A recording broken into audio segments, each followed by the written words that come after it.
Good evening बच्चों। चलिए next, फिर HDA का पॉइंट हमने लास्ट लेक्चर में यहाँ से बच्चों कवर किया था, ठीक है ना। अब इससे आगे आज के लेक्चर में हम बात करेंगे। तो SN1 रिएक्शन की बातें चल रही थी बेटा, ठीक है ना, और यही एग्जांपल हमने लास्ट में लिया था, ठीक है। इसे बोलते हैं स्टीरियोकेमिस्ट्री। क्या बोलते हैं बच्चों? ये लीजिए स्टीरियोकेमिस्ट्री, ठीक है, stereochemistry of SN1 reaction, SN1 reaction, ये हेडिंग लिख दिया हमने। स्टीरियोकेमिस्ट्री का मीनिंग हमने बताया भी था। ये देखो वेज और डैश लाइन आ रही हैं, और जब भी वेज और डैश लाइन बनाई जाती हैं उसके साथ कोई मॉलिक्यूल बनाया जाता है तो वो स्टीरियोकेमिस्ट्री कहलाती है, मतलब वो 3 डायमेंशनल केमिस्ट्री कहलाती है, 3 डायमेंशनल स्ट्रक्चर बच्चों, ठीक है ना। ओके, तो SN1 रिएक्शन में सबसे पहले क्या बनता है? कार्बोकेटायन। तो ब्रोमीन को हटा करके कार्बोकेटायन बनाया बेटा। कार्बोकेटायन बनाने के बाद हमने कल ही बताया था आपको 2 चांस होंगे, या तो फिर एक फ्रंट साइड से अटैक करेगा जो न्यूक्लियोफाइल होगा वाटर का OH-, और दूसरा चांस क्या होगा बेटा कि बैक साइड जा करके अटैक करे OH-। तो फ्रंट साइड अटैक करेगा तो इधर दिखाई देगा OH, ये देखिए इधर OH दिखाई दे रहा है, और अगर बैक साइड जाएगा तो बैक साइड मतलब इधर दिखाई देगा OH, ये देखिए इधर दिखाई दे रहा OH, ठीक है ना। तो एक में फ्रंट साइड दिखाई दे रहा है और एक में बैक साइड दिखाई दे रहा है बेटा। ओके, ये 2 चांस क्यों होते हैं? क्योंकि इंटरमीडिएट क्या बना है? कार्बोकेटायन बना बेटा। और जब भी, खास बात क्या है, रटना नहीं है, खास बात ये है जो अब बोलने जा रहा हूँ, ठीक है। जब भी कार्बोकेटायन बनता है बेटा किसी भी रिएक्शन में, तो हमेशा वहाँ 2 चांस रहते हैं, चाहे वो रिएक्शन SN1 हो या कोई और भी हो बेटा, ठीक है ना। एक फ्रंट साइड अटैक के चांसेस रहते हैं, एक बैक साइड अटैक के चांसेस रहते हैं। कल बताया भी था आपको, ऐसे मैंने यहाँ पर मार्कर ले लिया था ऐसे, राइट, और ऐसे मार्कर लेकर के कल मैंने एक्सप्लेन भी किया था आपको ये सब पॉइंट अच्छे से बेटा, ऐसे करके कल बताया था ना। तो एक फ्रंट साइड अटैक होता है और एक क्या होता है, जो न्यूक्लियोफाइल आने वाला होता है, वो आने वाला न्यूक्लियोफाइल क्या होगा, एक फ्रंट साइड यहाँ से अटैक कर सकता है और एक इधर से घूम के बैक साइड अटैक कर सकता है। तो एक फ्रंट साइड और एक बैक साइड कार्बोकेटायन के, ठीक है। तो 2 प्रोडक्ट बनते हैं बेटा, ये 2 प्रोडक्ट बनते हैं, ठीक है ना। ओके, ये 2 प्रोडक्ट, ये फ्रंट साइड का प्रोडक्ट हो गया, ये बैक साइड का प्रोडक्ट हो गया, ठीक है। कन्फिगरेशन की हमने बात की थी, इसका कन्फिगरेशन हमने क्या बताया था? R बताया था बेटा। कैसे आता है कन्फिगरेशन R? इसके लिए परेशान नहीं होना है, कल से ही आप सबका GOC स्टार्ट हो रहा है, ठीक है। मैंने बोला था ना केमिस्ट्री एकदम खतरनाक कर देंगे आपकी, ठीक है। आपको 1% भी प्रॉब्लम नहीं आ सकती केमिस्ट्री मेरे होते हुए, ठीक है ना, एकदम खतरनाक, ठीक है ना। तो बस फिजिक्स और बायो अच्छा करते रहो, केमिस्ट्री तो मैं करा ही दूंगा, ठीक है ना। तो इसका कन्फिगरेशन क्या होता है? R। कैसे होता है? जो GOC कल से स्टार्ट हो रही है बेटा, ठीक है ना, उसी GOC में ये सब कन्फिगरेशन वगैरह मैं पूरा डिटेल से पढ़ाऊंगा, ठीक है ना। इसके लिए परेशान नहीं होना। ये जो प्रोडक्ट बना है इसका भी कन्फिगरेशन R ही होगा, और ये जो प्रोडक्ट बना है इसका कन्फिगरेशन AS होता है बेटा, ठीक है ना। तो जब जो कन्फिगरेशन दिया जाता है वही कन्फिगरेशन मिल जाए तो हम उसे क्या बोलते हैं? Retention of configuration. क्या बोलते हैं? रिटेंशन। रिटेंशन का मीनिंग क्या हुआ? नो चेंज इन कन्फिगरेशन, मतलब जो लिया वही बना, ठीक है ना। तो लिया भी R और देखिए यहाँ बना भी R, इसलिए इसको क्या बोलेंगे? Retention of configuration. तो यहाँ मेंशन कर देते हैं बेटा, रिटेंशन ऑफ कन्फिगरेशन, ठीक है बेटा, रिटेंशन ऑफ कन्फिगरेशन, ठीक है। और जो लिया उसका अपोजिट बने, और R का अपोजिट यस माना जाता है कन्फिगरेशन में, ठीक है ना।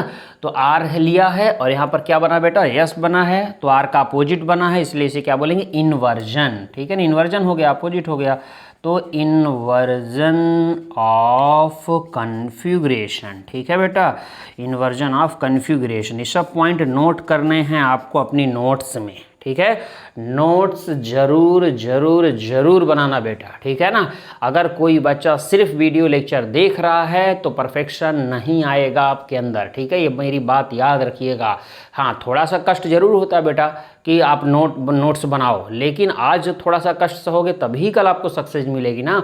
इसलिए नोट्स बेहतरीन बनाओ, ठीक है। इसीलिए मैं इतना डिटेल से हर एक चीज़ मेंशन कर देता हूँ और इतना डिटेल से पढ़ा रहा हूँ, ठीक है। ओके, चलिए, तो इन्वर्जन ऑफ कन्फिगरेशन, इसका मतलब अगर आपसे कोई क्वेश्चन पूछे कि SN1 रिएक्शन का प्रोडक्ट कौन सा बनता है, अभी जो मैं बोलता हूँ ना बेटा ये क्वेश्चंस होते हैं, ठीक है ना, इन्हीं से क्वेश्चंस बनते हैं, इसलिए मैं डायरेक्ट बोल देता हूँ ताकि बच्चे को पता रहे कि यहाँ से ये क्वेश्चन पूछा जा सकता है, ठीक है। तो SN1 रिएक्शन का प्रोडक्ट क्या कहलाता है, और ऑप्शन में दे दिया गया retention of configuration, inversion of configuration, third दे दिया गया बोथ रिटेंशन एंड इन्वर्जन। तो क्या टिक करोगे? Both retention and inversion. ये बात कल के लेक्चर में बताई हुई थी मैंने, ठीक है। तो ये पॉइंट क्लियर हो गया। ओके, तो रिटेंशन ऑफ कन्फ्यूरेशन भी और इन्वर्जन ऑफ कन्फ्यूरेशन, इन्हीं दोनों को एक साथ बोला जाता है बेटा रेसमिक मिक्सचर। क्या बोला जाता है? Racemic mixture. मतलब retention of configuration plus inversion of configuration is called racemic mixture. आप ऐसा बोल सकते हो, ठीक है ना। ओके, तो इन्हीं दोनों को एक साथ क्या बोलते हैं, ये लीजिए, हाँ इसको क्या बोलेंगे बेटा, आप यहाँ ऐसे मेंशन कर लोगे अपने नोटबुक में, ठीक है ना। मैं नीचे मेंशन कर देता हूँ, या चलो यहीं पे मेंशन कर देता हूँ, रेसमिक मिक्सचर, ठीक है, रेसमिक मिक्सचर। क्यों रेसमिक मिक्सचर बोलते हैं? बिकॉज दोनों प्रोडक्ट ऑलमोस्ट सिमिलर होते हैं, एग्जैक्ट सिमिलर नहीं होते बेटा, ठीक है ना। अगर कोई पूछे क्या एग्जैक्ट सिमिलर होते हैं, नहीं एग्जैक्ट सिमिलर नहीं होते, ऑलमोस्ट सिमिलर होते हैं, ठीक है ना।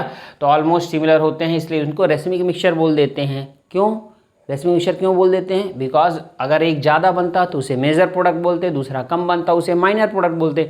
ये नॉर्मल ट्रेंड है ऑर्गेनिक केमिस्ट्री में प्रोडक्ट को बोलने का बेटा, ठीक है ना। लेकिन जब दोनों प्रोडक्ट ऑलमोस्ट सिमिलर बने तो उसे क्या बोलते हैं? रेसमिक मिक्सचर बोलते हैं बेटा। ये भी क्लियर हो गया पॉइंट, ठीक है। चलिए ओके, अब मैंने क्या बोला? ऑलमोस्ट सिमिलर, एग्जैक्ट सिमिलर नहीं, तो इसका मतलब है कोई थोड़ा सा ज़्यादा बनता होगा। और लास्ट लेक्चर में बताया भी था कि जो इन्वर्जन ऑफ कन्फ्यूरेशन होता है ये स्लाइटली ग्रेटर होता है as compare to retention of configuration के। तो आप ये पॉइंट यहाँ पर नोट लगा के ऐसे लिखोगे बेटा, लिखो इन SN1 रिएक्शन, मैं बोल रहा हूँ आप लिखिए बेटा, इन SN1 reaction inversion of configuration is slightly greater than retention of configuration. In SN1 reaction, inversion of configuration is slightly greater than retention of configuration. लिख लिया? Inversion of configuration is slightly greater than retention of configuration. It means, आगे लिखिए उसी के आगे, it means partial racemization occurs. मैं यहाँ पे मेंशन कर दे रहा हूँ, ठीक है ना, ताकि स्पेलिंग में किसी को प्रॉब्लम ना आए। पार्शियल रेशमाइजेशन अकर्स, ठीक है, पार्शियल रेशमाइजेशन अकर्स लिख लिया बेटा, मतलब पार्शियल रेशमाइजेशन होगा। इसके बाद ब्रैकेट बनाओ और ब्रैकेट में लिखो not 100% racemic mixture, not 100% racemic mixture या रेशमाइजेशन, रेशमाइजेशन। यही सब तो क्वेश्चन एग्जामिनर पूछता है फिर बेटा। अगर ये सब अच्छे से नहीं क्लियर हो, टीचर अच्छे से नहीं पढ़ाए तो फिर बच्चों को प्रॉब्लम आती है। ब्रैकेट के अंदर लिख लेने का नॉट 100% रेशमाइजेशन या रेसमिक मिक्सचर, ठीक है, लिख लिया बेटा। इसका मतलब है कि यहाँ से क्या क्या क्वेश्चन पूछेगा, ध्यान से देखिएगा। यहाँ से तो भयंकर क्वेश्चन बनते हैं, इसलिए तो इसको इतना डिटेल से पढ़ा रहे हैं। कल भी बताया था और आज उससे आगे की चीज़ें भी एक बार बता रहा हूँ, ताकि अच्छे से क्लियर हो जाए, एक सिंगल क्वेश्चन भी गलत ना हो बेटा, ठीक है ना। तो यहाँ से नॉर्मली अगर आपसे पूछ लिया जाए कि SN1 रिएक्शन का प्रोडक्ट, तो क्या बोलोगे? रेसमिक मिक्सचर या रेशमाइजेशन, ठीक है बेटा। एक तो ये क्वेश्चन पूछा जाता है। दूसरा, इससे स्टैंडर्ड क्वेश्चन क्या पूछा जाएगा? इससे स्टैंडर्ड क्वेश्चन पूछा जाएगा कि SN1 रिएक्शन का प्रोडक्ट क्या कहलाता है, और एक ऑप्शन में दिया जाएगा रेसमिक मिक्सचर भी, और दूसरे ऑप्शन में दे दिया जाएगा पार्शियल रेशमाइजेशन। तो तब उस कंडीशन में आपको रेसमिक मिक्सचर टिक नहीं करना है, इसलिए ये बातें ध्यान से सुनिएगा। अगर ऑप्शन में पार्शियल रेशमाइजेशन, ये जो टर्म यहाँ मेंशन किया पार्शियल रेशमाइजेशन नहीं है बेटा, तो रेसमिक मिक्सचर को आप टिक करिए, क्योंकि प्रोडक्ट तो रेसमिक मिक्सचर ही बनता है, नो डाउट। बट अगर रेसमिक मिक्सचर भी ऑप्शन में है और पार्शियल रेशमाइजेशन भी है, तब आपको टिक किसको करना पड़ेगा बेटा? पार्शियल रेशमाइजेशन को टिक करना पड़ेगा। जहाँ पे पार्शियल रेशमाइजेशन होगा वहाँ ये जरूर मेंशन किया होगा उसी ऑप्शन में कि slightly inversion product are greater than retention product, it means partial racemisation occurs, ये ऑप्शन में मेंशन करेगा। तो अब कई बच्चे क्या सोचते हैं, ऐसा क्यों सर? बिल्कुल, नॉर्मल प्रोडक्ट क्या बनता है? Racemic mixture. बट अगर उसने एक ऑप्शन में रेसमिक मिक्सचर भी दे दिया और एक ऑप्शन में पार्शियल रेशमाइजेशन भी दे दिया, इसका मतलब वो आपसे एग्जैक्ट पूछना चाह रहा है। तो एग्जैक्ट क्या है? पार्शियल रेशमाइजेशन। रेसमिक मिक्सचर 100% नहीं बनता। आगे बात समझ में? रेसमिक मिक्सचर तो 100% तब बोलते हैं जब दोनों एग्जैक्ट इक्वल होते हैं, लेकिन एग्जैक्ट इक्वल नहीं है, पार्शियल रेसमिक मिक्सचर बन रहा है। पार्शियल रेसमिक मिक्सचर बनने के प्रोसेस को ही पार्शियल रेशमाइजेशन बोलते हैं बेटा, बिकॉज रेसमिक मिक्सचर के फॉर्मेशन का जो प्रोसेस है वही तो रेशमाइजेशन है। तो चाहे रेसमिक मिक्सचर बोल दो चाहे रेशमाइजेशन बोल दो आप। क्लियर हो गए ये सब पॉइंट्स बेटा? अच्छे से क्लियर हो गए? तो ये सब स्टार पॉइंट्स हैं, ये सब इंपॉर्टेंट है, यहाँ से भयंकर बहुत बार क्वेश्चन यहाँ से पूछे जाते हैं बेटा, ठीक है ना। ओके, क्लियर हो गए ये सब। चले हम लोग आगे, ठीक है, चलिए नेक्स्ट। चलिए बच्चों, तो नेक्स्ट ये क्वेश्चंस हैं, 2 क्वेश्चन हैं, इन्हें सॉल्व करना है। ठीक है, ये आपको दे रखा है, तो इसमें SN1 रिएक्शन का प्रोडक्ट बनाना है। ठीक है ना, प्रोडक्ट बनाओगे। अब कैसे प्रोडक्ट बनाओगे बेटा, ठीक है ना, ऐसे क्वेश्चंस को, ये नॉर्मल स्ट्रक्चर नहीं है। देखिए यहाँ पे वेज लाइन दे रखा है बेटा। ठीक है, स्टार्टिंग में थोड़े से टफ लगते हैं, इसीलिए तो मैं डिस्कस कर रहा हूँ ताकि प्रॉब्लम ना हो, आपको पता चल जाए ऐसे क्वेश्चन को सॉल्व कैसे करना। ठीक है, अब हमें मालूम है SN1 का जो प्रोडक्ट होता है बेटा, वो क्या बनता है, रिटेंशन और इन्वर्जन दोनों। रिटेंशन और इन्वर्जन, रिटेंशन मतलब जैसा कन्फिगरेशन इसका है वैसा ही कन्फिगरेशन वाला एक प्रोडक्ट बनेगा, और इन्वर्जन मतलब जैसा ये है उसका अपोजिट। ठीक है, तो बस मुझे इतना बता दो, ये कौन सी लाइन है, वेज लाइन। ठीक है ना, क्लोरीन को हटा करके वहाँ पर किसको लिखना बेटा, OH को लिखना है, यही तो प्रोडक्ट में करना है ना। तो जिस लाइन पे क्वेश्चन में दे रखा क्लोरीन, उस लाइन को एक बार एज इट इज रहने दो बेटा, और OH लगा दो क्लोरीन की जगह पे, तो वो रिटेंशन हो जाएगा। और इन्वर्जन का मतलब अपोजिट होता है, तो जिस लाइन पर क्लोरीन है उसका अपोजिट लाइन बना दो, तो वो हो जाएगा इन्वर्जन। चलिए बना देते हैं, अब आप बना लोगे मुझे उम्मीद है। अब आज के बाद ऐसा क्वेश्चन आएगा भी तो आपका सही हो जाएगा। ये लो, क्लोरीन की जगह OH कर दिया, लाइन वही रहने दिया। ये देखिए वेज लाइन पर क्लोरीन था और वेज लाइन पर ही हमने OH लगाया, तो ये क्या कहलाएगा, ये रिटेंशन कहलाएगा बेटा। Retention, retention of configuration. Retention क्यों, जो लाइन ये है वही लाइन ये है, कन्फिगरेशन आपने चेंज ही नहीं किया। ठीक है, दूसरा इन्वर्जन बनाओ, तो इन्वर्जन मतलब अपोजिट, तो किस लाइन पर है क्लोरीन, वेज पर, तो वेज का अपोजिट क्या होता है, डैश, तो डैश पर OH को लगा दीजिए, ये हो जाएगा इन्वर्जन प्रोडक्ट। इन्वर्जन प्रोडक्ट, इन्हीं दोनों को एक साथ क्या बोलते हैं, रेशमिक मिक्सचर। अभी समझ में आ गया बेटा, ठीक है ना, ओके। तो ये क्लियर हो गया क्वेश्चन। ठीक है, चलिए नेक्स्ट क्वेश्चन की बात कर लेते हैं। Which one is most reactive for SN1 reaction. ठीक है, most reactive for SN1 reaction मतलब इनमें से सबसे ज़्यादा रिएक्टिव कौन होगा SN1 रिएक्शन के लिए। रिएक्टिव का मतलब सबसे ज़्यादा तेज़ी से कौन SN1 रिएक्शन देगा, मतलब किसमें SN1 रिएक्शन सबसे फास्ट होगी। ठीक है ना, ओके। तो अब देखिए इसमें सबसे ज़्यादा SN1 रिएक्शन किस में फास्ट होगी बेटा। अब ऐसे क्वेश्चंस जो है ना वो मैं GOC से सॉल्व करवाता हूँ। ठीक है, और इसीलिए इसी वजह से कल से मैं GOC स्टार्ट कर रहा हूँ बेटा, उसका रीज़न यही है। ठीक है ना, कल से GOC स्टार्ट कर दूंगा तो ऐसे क्वेश्चंस आपसे बनने लगेंगे, क्योंकि ये सब GOC में ही मैं पॉइंट कवर कर देता हूँ बेटा। ठीक है ना, ओके। तो अब देखिए होता क्या है, हमें मालूम है SN1 रिएक्शन में इंटरमीडिएट क्या बनता है, कार्बोकेटायन। ठीक है, तो आपको कार्बोकेटायन कल के लेक्चर में बताया भी था कि reactivity of SN1 reaction is directly proportional to stability of carbocation. मतलब SN1 की रिएक्टिविटी का जब भी क्वेश्चन पूछे, और देखिए रिएक्टिविटी का ही क्वेश्चन पूछा है आपसे, तो आप क्या करोगे, कार्बोकेटायन बना लोगे। कार्बोकेटायन बना के चेक कर लेते हैं। चलिए चेक करते हैं बेटा सबका कार्बोकेटायन। ठीक है ना, बनाते हैं कार्बोकेटायन, देखते हैं कार्बोकेटायन। ये लीजिए CH3 होल थ्राइस C+। यहाँ क्या बनेगा, अब मैं डायरेक्ट इसी में बना दे रहा हूँ, आप चाहो तो ऐसे अलग से बनाओ। ये लो Cl को हटाया यहाँ प्लस, ये लो Cl को हटाया यहाँ प्लस। ठीक है, अब इन चारों में सबसे ज़्यादा कौन होगा, चेक कर लो बेटा। ठीक है, यहाँ देखिए रिंग लगा है, रिंग के अंदर क्या होता है, डबल बॉन्ड होता है ना बेटा। रिंग, पीएच का मतलब रिंग ही तो होता है, तो रिंग के अंदर क्या होगा, डबल, तो डबल सिंगल प्लस, रिजोनेंस हुआ कि नहीं, रिजोनेंस तो यहाँ भी है, रिंग के अंदर का डबल और ये सिंगल और ये प्लस, तो यहाँ भी रिजोनेंस, यहाँ भी रिजोनेंस। ठीक है, डबल सिंगल प्लस, यहाँ भी रिजोनेंस। ठीक है, इन तीनों में रिजोनेंस है, क्या इसमें रिजोनेंस है, क्या नहीं। ठीक है, अब इन तीनों में सबसे ज़्यादा कौन होगा बेटा, चलिए चेक करते हैं। यहाँ सिर्फ पीएच है, यहाँ पीएच भी है, और इधर एक एक्स्ट्रा क्या है, CH3। ठीक है, तो CH3 का कौन सा इफेक्ट होता है, plus I. Plus I effect भी कार्बोकेटायन को ज़्यादा स्टेबल बनाता है। ठीक है, रिपीट कर रहा हूँ बेटा, जो प्लस आई इफेक्ट होता है वो भी कार्बोकेटायन को ज़्यादा स्टेबल बनाता है। तो पीएच तो स्टेबल बनाएगा ही ड्यू टू रिजोनेंस, रिजोनेंस की वजह से। ठीक है, यहाँ भी रिजोनेंस है पीएच की वजह से, तो ये दोनों स्टेबल हैं। बट यहाँ CH3 भी एक्स्ट्रा लगा हुआ है, और CH3 का प्लस आई इफेक्ट होता है, और प्लस आई इफेक्ट भी क्या करता है, कार्बोकेटायन को ज़्यादा स्टेबल बनाता है। इसलिए सबसे ज़्यादा कौन सा जाएगा, फोर्थ जाएगा। ठीक है, क्लियर हो गई बात। अब कई बच्चे कहते हैं सर इसमें भी तो रिजोनेंस है, इसमें जो रिजोनेंस है बेटा उससे ज़्यादा यहाँ है, क्योंकि यहाँ रिंग है। पीएच का मतलब क्या होता है, रिंग। क्या यहाँ रिंग है, क्या नहीं ना, तो जो रिंग होता है बेटा उसमें ज़्यादा रिजोनेंस होता है as compared to open carbon chain के ऐसे। ठीक है ना, ओके। तो सबसे ज़्यादा ये जाएगा, क्योंकि इधर रिंग भी है और इधर CH3 भी है, दोनों मिलकर इस कार्बोकेटायन को ज़्यादा स्टेबल बनाते हैं। ठीक है ना, इसलिए इसका सबस्टेट मोर रिएक्टिव होगा। क्लियर हो गई बातें, ओके। चले नेक्स्ट।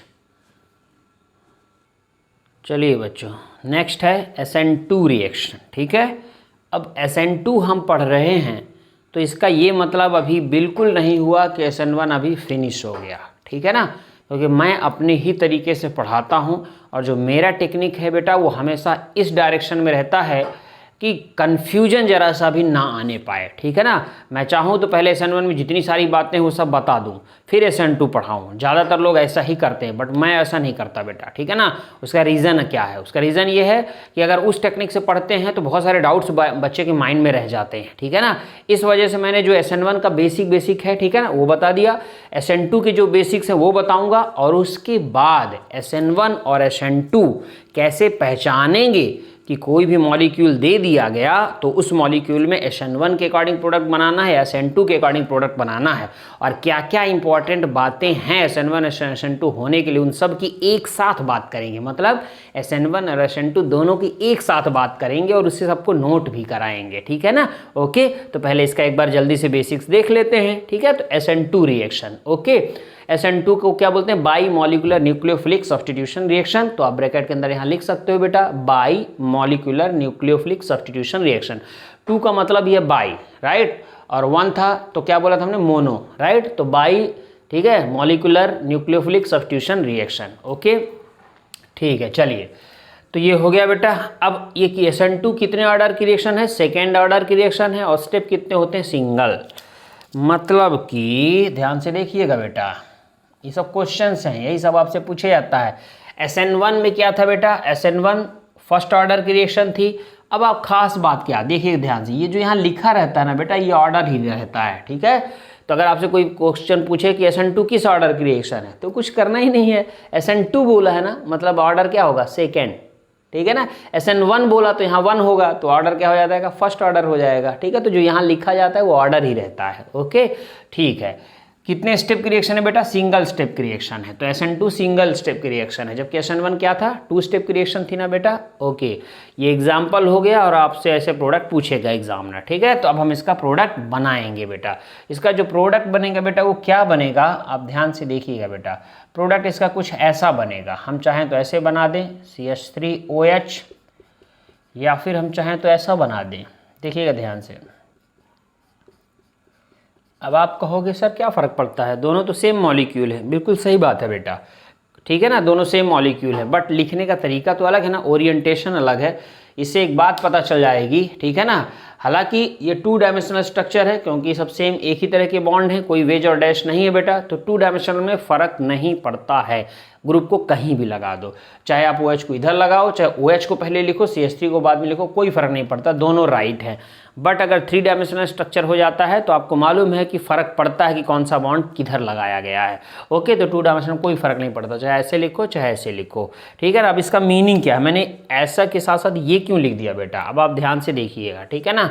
जैसे मान लीजिए कि अगर हमने ये एग्जाम्पल ले लिया बेटा, ठीक है ना, तो इस एग्जाम्पल का जो प्रोडक्ट बनेगा वो कैसे बनेगा, चलिए देखते हैं नेक्स्ट। तो चलिए, तो हमें अब क्या समझना है कि जो लिया है इसका प्रोडक्ट कैसे बनता है बेटा।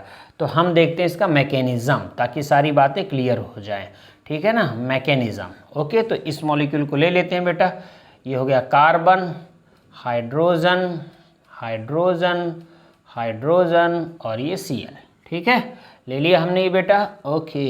अब क्या होगा, हमें मालूम है कि यहाँ पर ये जो दे रखा है बेटा OH माइनस, ये देखिए OH माइनस जो दिया गया क्वेश्चन में ये आएगा, और ये किधर आएगा बेटा, ये बैक साइड आएगा, बैक साइड आकर के इस कार्बन पर अटैक करेगा। हमें कैसे पता चल गया कि बैक साइड ही आना है, फ्रंट साइड क्यों नहीं आया? ये सब क्वेश्चन है ना बच्चों के माइंड में रहते हैं। मैंने क्या सिखाया है, फ्रंट साइड तभी आएगा जब कार्बोकेटायन बनेगा बेटा, तभी तो फ्रंट और बैक होगा, राइट। लेकिन अगर कार्बोकेटायन नहीं बना है तो नॉर्मल टेंडेंसी जो होती है वो क्या रहती है, बैक। बैक ही क्यों रहती है, फ्रंट क्यों नहीं रहती बेटा? क्योंकि मैंने कल आपको एग्जाम्पल बताया था, याद करो, बचपन वाला, ठीक है ना। एक रो में खड़े हो जाते हो तो आसान प्रोसेस कौन सा है जिसमें एनर्जी कम लगती है, सामने से आकर के किसी ग्रुप को निकालोगे या बैक साइड जाकर के ग्रुप को निकालोगे। बैक साइड जाके थोड़ा सा हल्का सा एनर्जी लगाओगे तब भी सामने वाला गिर जाएगा। यहाँ देखिएगा, इस सामने वाले को गिराना है, मतलब इसको बाहर करना है बेटा, ठीक है, क्योंकि ये लिविंग ग्रुप है तो इसको बाहर करना है। तो इस OH माइनस के पास क्या है, अगर OH माइनस सामने से आकर के इससे लड़ करके इसको हटाएगा और उसकी जगह लेगा, और एक क्या है दूसरा चांस, बैक साइड आकर के और यहाँ से पीछे से आकर के इसको धक्का दे दे, तो जैसे OH माइनस पीछे से आकर के इस कार्बन को धक्का देगा तो सामने वाला क्लोरीन आसानी से गिर जाएगा, निकल जाएगा, बाहर हो जाएगा। तो ये काम आसान है ना, क्योंकि इसमें एनर्जी कम लगती है बैक साइड जाने से, ठीक है ना। इस वजह से जो नॉर्मल अटैक होता है बच्चा वो हमेशा कैसा होता है, बैक साइड हुआ करता है। कौन सा अटैक होता है, back side attack, back side attack. इसी वजह से ये ज़्यादा हुआ करता है SN1 में भी, ठीक है। नॉर्मली तो होता ही है, ओके। फ्रंट साइड क्यों नहीं हुआ, क्योंकि कार्बोकेटायन नहीं बना बेटा। अभी क्लियर हो गई बातें, ठीक है। चलिए अब ये जो बन गया बेटा, ठीक है ना, बनने के बाद ये क्या होगा देखिएगा बहुत ध्यान से। अब डायरेक्ट प्रोडक्ट में चाहूँ तो बना दूँ, बट यहाँ पर मैं ट्रांजिशन स्टेट भी बनाऊंगा बेटा। ट्रांजिशन स्टेट क्या होता है अभी पता चलेगा, आप देखिएगा सब लोग बहुत ध्यान से बेटा, आराम से देखिए, बिंदास होकर के देखिए, एक एक चीज़ों का मतलब आपको पता चलेगा बेटा, ठीक है ना। यहाँ हाइड्रोजन, यहाँ हाइड्रोजन, यहाँ हाइड्रोजन, ठीक है। जो प्रोडक्ट बनेगा वो भी बना दे रहा हूँ, पहले ये सब बता देते हैं, देखिएगा आप ध्यान से। ये हाइड्रोजन, हाइड्रोजन और इधर OH, ये हो गया प्रोडक्ट, ठीक है। अब आप देखिए बेटा, ये है ट्रांजिशन स्टेट। ट्रांजिशन स्टेट मतलब प्रोडक्ट, ये जो बना है बेटा प्रोडक्ट, प्रोडक्ट से बनने से पहले जो होता है, ठीक है। मैंने आपको बताया था, याद करो, एलिमिनेशन रिएक्शन में, आपको इसी चैप्टर में एलिमिनेशन रिएक्शन जब पढ़ाया था तो मैंने वहाँ पे बताया था ट्रांजिशन स्टेट क्या होता है बेटा, फाइनल प्रोडक्ट बनने से पहले, मतलब बीच का प्रोसेस जो सब कुछ हो रहा होता है। इसका मतलब जब ये OH माइनस बैक साइड जाके अटैक कर रहा होगा तो Cl माइनस निकल रहा होगा, ठीक है ना। सब कुछ हो रहा होगा, हो चुका नहीं है बेटा, ठीक है ना। सब कुछ कंटिन्यूस होता रहता है, ओके। तो जिस स्पीड से या जिस रेट से OH माइनस आके अटैक करेगा उसी रेट से Cl माइनस निकलेगा। अगर ये तेजी से आएगा तो तेजी Cl निकलेगा, ये आएगा ही नहीं तो Cl निकलेगा ही नहीं, राइट। तो OH माइनस जिस स्पीड से आएगा बैक साइड अटैक करेगा उसी स्पीड से Cl माइनस निकलेगा, क्योंकि यही आके धक्का देगा तभी तो Cl निकलेगा बेटा, ठीक है ना, ओके। तो OH माइनस आके अटैच हो रहा है, अटैच हो नहीं गया है, अटैच हो गया है। ये देखिए अटैच हो गया का मतलब परमानेंट बॉन्ड, परमानेंट बॉन्ड मतलब अटैच हो चुका है, ठीक है। यहाँ डॉटेड से बनाया है, इसका मतलब डॉटेड का मतलब क्या हुआ बेटा कि अटैच होने का प्रयास कर रहा है, ठीक है। और Cl माइनस निकलने का प्रयास कर रहा है, देखिए उसको भी डॉटेड बनाया है। डॉटेड का मतलब ये निकल रहा है, यहाँ से निकल नहीं गया, अगर निकल गया होता तो हट गया होता। देखिए यहाँ से निकल चुका है, क्या यहाँ कहीं क्लोरीन दिख रहा है, क्या नहीं दिख रहा, मतलब यहाँ से निकल गया है। OH माइनस परमानेंटली अटैच हो चुका है यहाँ पर, बट यहाँ OH माइनस अटैच हो रहा है, ठीक है ना, और यहाँ Cl माइनस निकल रहा होगा। तो ये OH माइनस अटैच हो रहा होगा, Cl माइनस निकल रहा होगा, इसलिए दोनों को डॉटेड लाइन से बनाया। ये तो इसके परमानेंट बॉन्ड है, मतलब ये तीनों परमानेंटली अटैच है, ठीक है। ये है ट्रांजिशन स्टेट, लिख दिया हमने ट्रांजिशन स्टेट बेटा, ओके। अब ट्रांजिशन स्टेट तो हमने लिख दिया यहाँ पर बेटा। अब ये ट्रांजिशन स्टेट कितने वैलेंट है, देखिए 1 2 3 4 5 बॉन्ड हैं, ठीक है। तो 5 बॉन्ड है इसलिए इसको बोलते हैं पेंटावैलेंट, पेंटावैलेंट ट्रांजिशन स्टेट। ये भयंकर इंपॉर्टेंट है, बहुत बार क्वेश्चन पूछा गया बेटा, इंपॉर्टेंट, कि किस रिएक्शन में पेंटावैलेंट ट्रांजिशन स्टेट पाया जाता है। तो आंसर क्या टिक करोगे आज के बाद, SN2 रिएक्शन। कई बच्चे कहते हैं सर कार्बन के 5 बॉन्ड कैसे हो गए, ठीक है। तो मैंने ये थोड़ी बोला कि ये स्टेबल है, तो ट्रांजिशन स्टेट है, मतलब थोड़ी देर के लिए बनेगा, फाइनली तो वो इसमें कन्वर्ट हो जाएगा ना। थोड़ी देर के लिए बन रहा है, OH माइनस अटैच होने का प्रयास कर रहा है, Cl माइनस निकलने का प्रयास कर रहा है, पेंटावैलेंट ट्रांजिशन स्टेट, इंपॉर्टेंट है ये, ठीक है। क्वेश्चन पूछा जाता है बेटा। अब देखिए OH माइनस किधर से जाके अटैक कर रहा है, बैक साइड, मतलब प्रोडक्ट में OH किधर दिखना चाहिए, इधर दिखना चाहिए ना। ये देखिए प्रोडक्ट में OH इधर दिख रहा है, बैक साइड दिख रहा है। अभी समझ में आ गया मैंने ऐसा क्यों बनाया था, ठीक है। Cl इधर है तो OH किधर दिखना चाहिए, Cl सामने है ना, तो OH बैक साइड इधर दिखना चाहिए ना, इसलिए मैंने इधर बनाया था OH। अभी क्लियर हो गया, क्योंकि SN2 में कौन सा अटैक होता है, बैक साइड होता है। ये क्यों बना दिया, ये नॉर्मल तरीका होता है बनाने का, ये नहीं भी बनाओगे तो चलेगा, बट ज़्यादातर बुक में ये नहीं लिखा रहता बेटा, ज़्यादातर बुक में ये लिखा रहता है। तो 2 डायमेंशनल स्ट्रक्चर, इसलिए फ़र्क नहीं पड़ता, ऐसे लिखो या ऐसे लिखो फ़र्क नहीं पड़ता, बट एग्जैक्ट तो पता होना चाहिए ना बच्चे को, इसलिए एग्जैक्ट मैंने ये बना दिया। अभी समझ में आ गई बातें, ठीक है। तो अब मेरे क्वेश्चन के आंसर दो। SN2 का प्रोडक्ट क्या कहलाएगा, रिटेंशन या इन्वर्जन या दोनों, क्या कहलाएगा बेटा। कौन सा अटैक हो रहा है, सिर्फ यहाँ पर ओनली बैक साइड अटैक हो रहा है, और बैक साइड अटैक होगा मतलब अपोजिट, अपोजिट का मतलब इन्वर्जन। तो ये जो बना है इसके नीचे हम मेंशन करेंगे बेटा हम लोग कौन सा प्रोडक्ट है, ये ओनली इन्वर्जन ऑफ कन्फिगुरेशन, यही तो क्वेश्चन सब पूछे जाते हैं बेटा। तो SN2 का प्रोडक्ट ओनली इन्वर्जन, जबकि SN1 का प्रोडक्ट क्या होगा बेटा, रिटेंशन प्लस इन्वर्जन दोनों। ये सब ध्यान सुन लीजिएगा, इन सब पॉइंट को मेंशन करना है, ठीक है ना।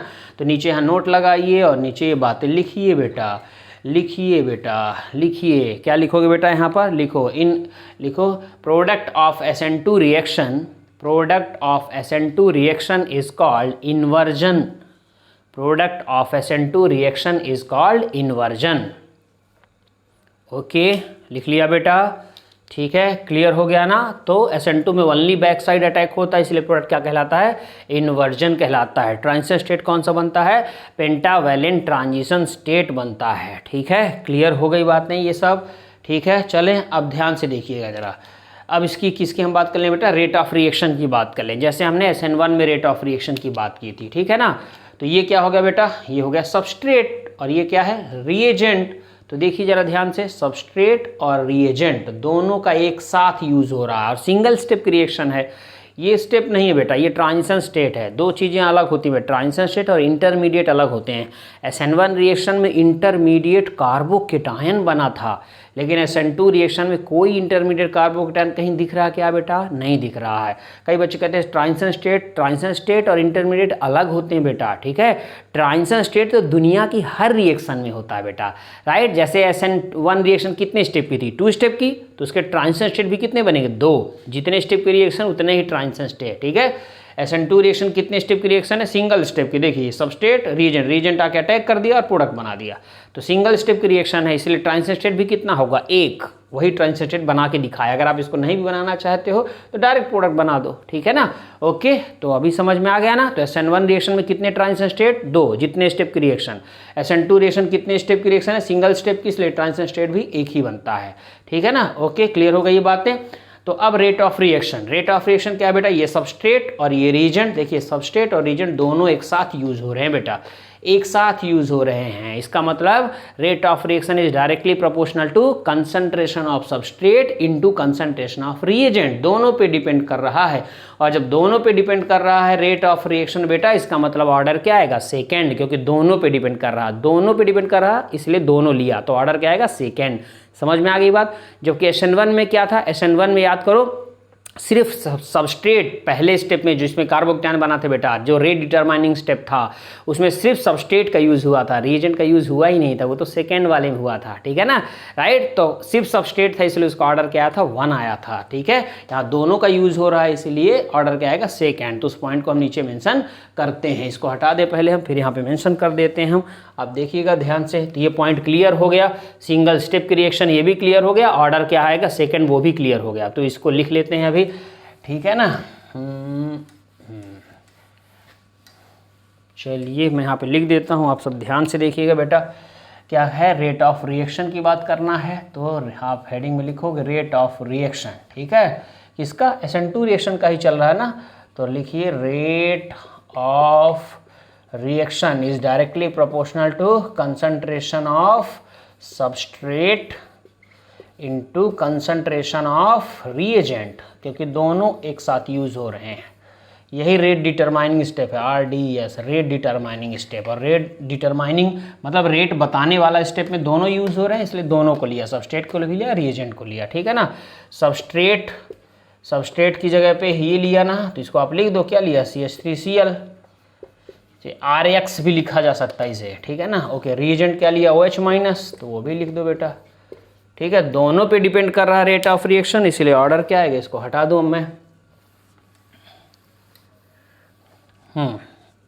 ये देखिए बेटा, रेट ऑफ रिएक्शन जो है वो दोनों पे डिपेंड कर रहा है, इसीलिए क्या आएगा, ऑर्डर ऑफ रिएक्शन क्या आएगा बेटा, सेकेंड ऑर्डर।